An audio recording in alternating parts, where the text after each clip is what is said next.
ngo ikaze kandi nkwifurije wa gatandatu mwiza. Manchester United iravugwamo ibiki muri aka kanya? Ni byinshi cyane. Manchester United hakaba hamaze iminsi hagaragara jazz nshya ishobora kuzakoresha yambara mu rugo muri iyi saison igiye gutangira y'umwaka utaha 2020-2021. Ikaba rero iyi design sinzi uko muyibona iyi logo.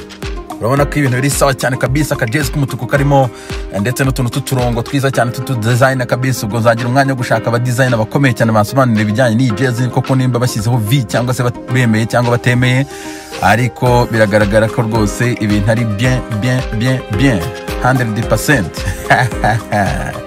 Oh la la, ni sawa cyane.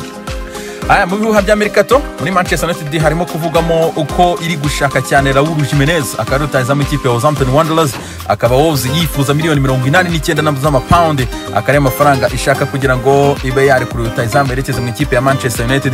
Rutazamu mbibutsa ko amaze kujya harigwa ibitego 32 muri match 44 muri iyi saison nubwo itararangira. Manchester United kandi iramutse itabonye Raúl Jiménez ikaba yifuza Carlos Vinicius akaruta izamu ukomeye cyane ikipe ya Benfica. Ni umugabo utari kuvugwa cyane muri iki gihe ariko n'umusore w'imyaka 25, umusore muremure cyane 1.90 m, akaba Benfica yifuzamo miliyoni 54 z'amapound. Uyu mugabo n'umutazamu mwiza cyane kabisa ufite imbaraga kandi ukomeye, akamaze kugira uruhare rw'ibitego 32 muri match 36 muri iyi saison.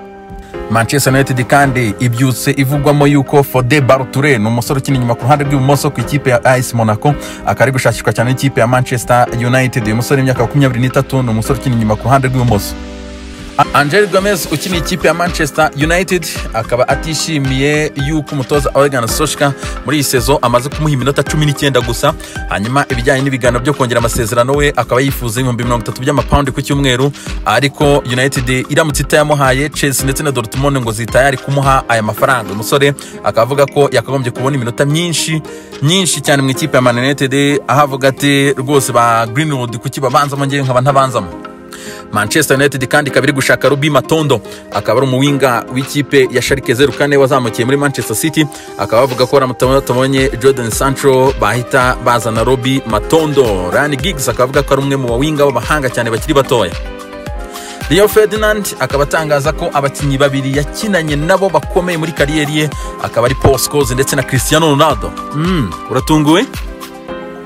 Manchester United kandi ikaba bivugwa ko ari izafungura shampiyona y'Abongereza mu gihe izabigarutse, akaza ari ku itariki ya 19 z'ukwezi kwa gatandatu ku munsi wa gatanu. Manchester United ikaba izakina n'ikipe ya Tottenham Hotspur. Koze cyane, mukomeze kugira ibihe byiza.